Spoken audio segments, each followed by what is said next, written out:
We actually did some exploring on Facebook and we found that the West Bloomfield Fire Department went through some type of specific training last week along with the paramedics inside of a real home that was scheduled to be demolished. And that kind of drew a little bit of curiosity between us. So join us here on the Splash Live to take us a little bit in detail in regards to their training in that situation. Specifically, we have from West Bloomfield Fire Department, the training captain, Jeff Latkowski, join us on the Splash. Thank you so much for joining us, Captain.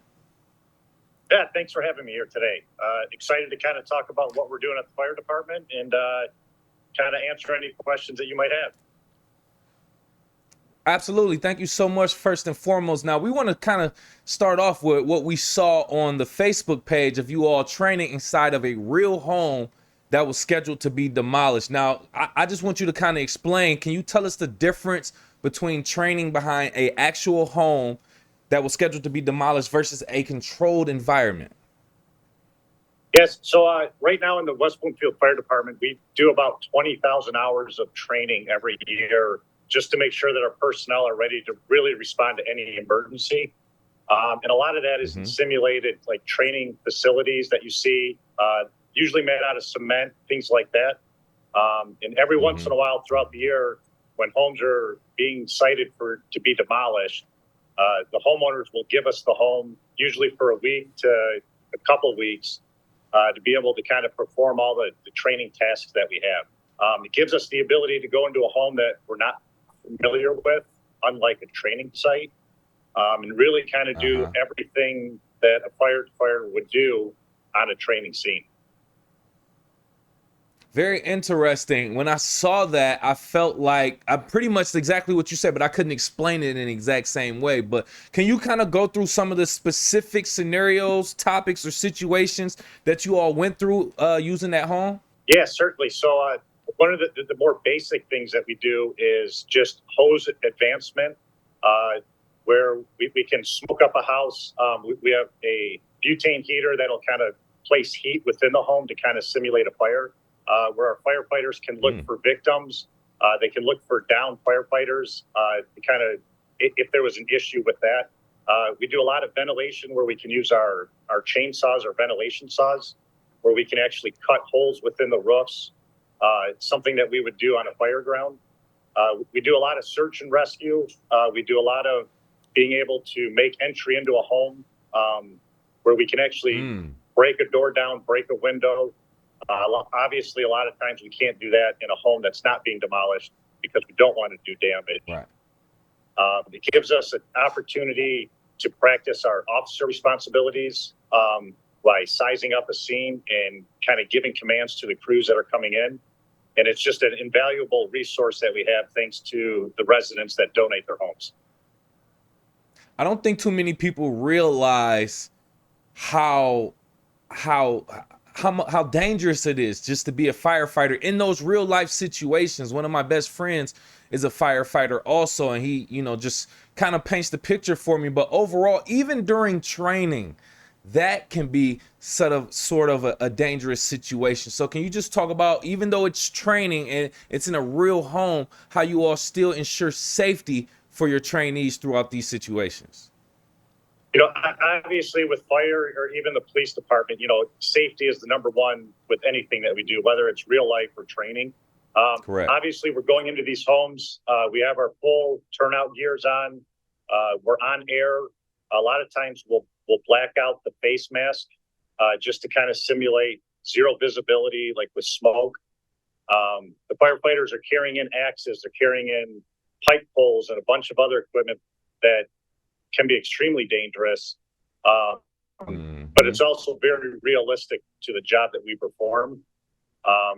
But throughout the whole scenario, we have instructors on standby, kind of viewing everything just to ensure that everyone's safe and that we're really getting the most realistic training possible.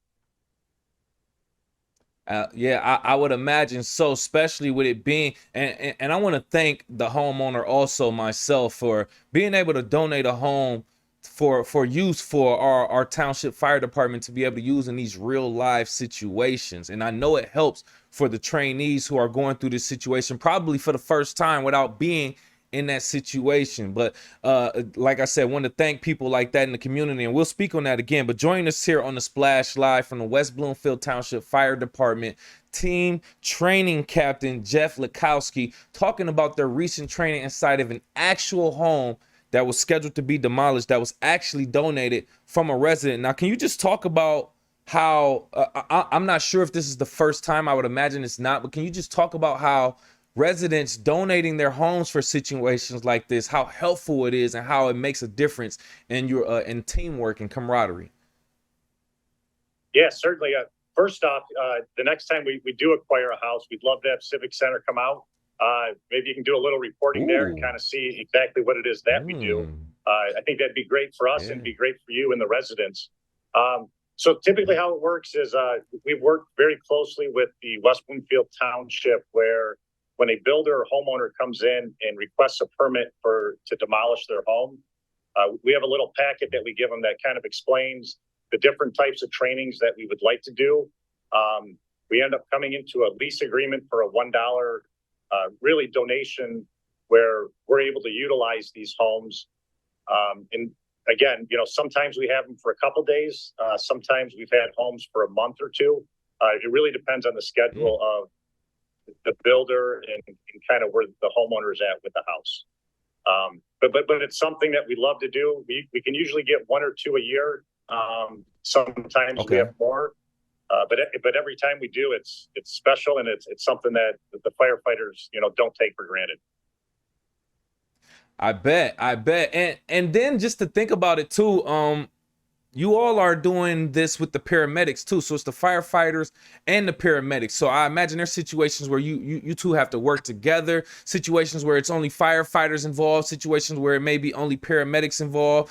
And you answered my question in regards to how frequently this may happen, also once or twice a year in that nature. So it's just a lot of things being uncovered just by you kind of giving us this information. Have you gotten any feedback specifically from any of the trainees, paramedics, or firefighters in regards to how they feel about this?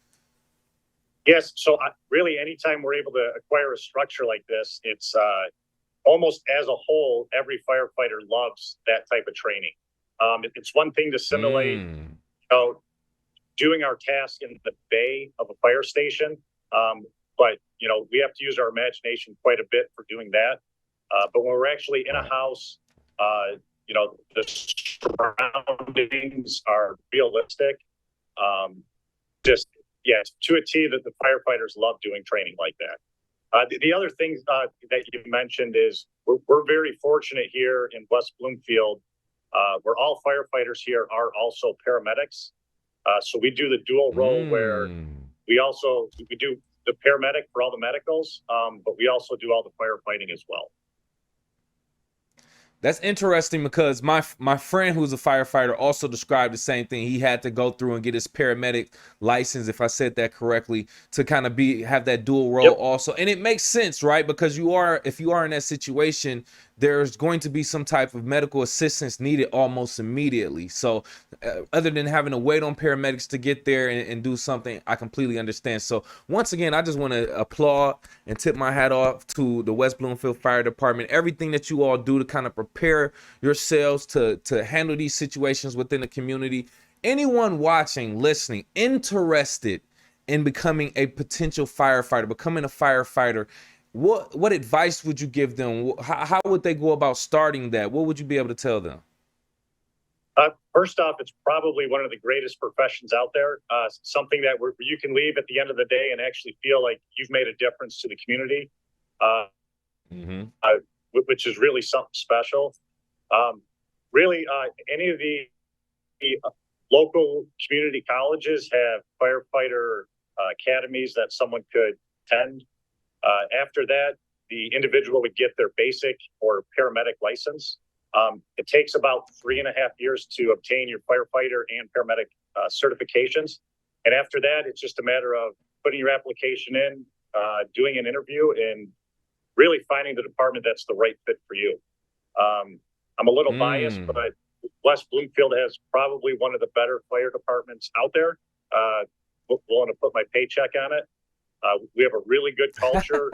The men and women here are probably some of the best firefighters that you'll see that truly care about each other and the public. Mm-hmm. That's what I'm talking about. Big up the team. Yeah. That's what I'm talking about. And thank you for giving that insight, because I imagine we have some aspiring firefighters that want to eventually join that West Bloomfield Township Fire Department. So thank you again, Training Captain Jeff Latkowski from the West Bloomfield Fire Department, talking about their recent training side, real situation houses, and more. Thank you again for your time. Thank you for having me. And as always, have a great day.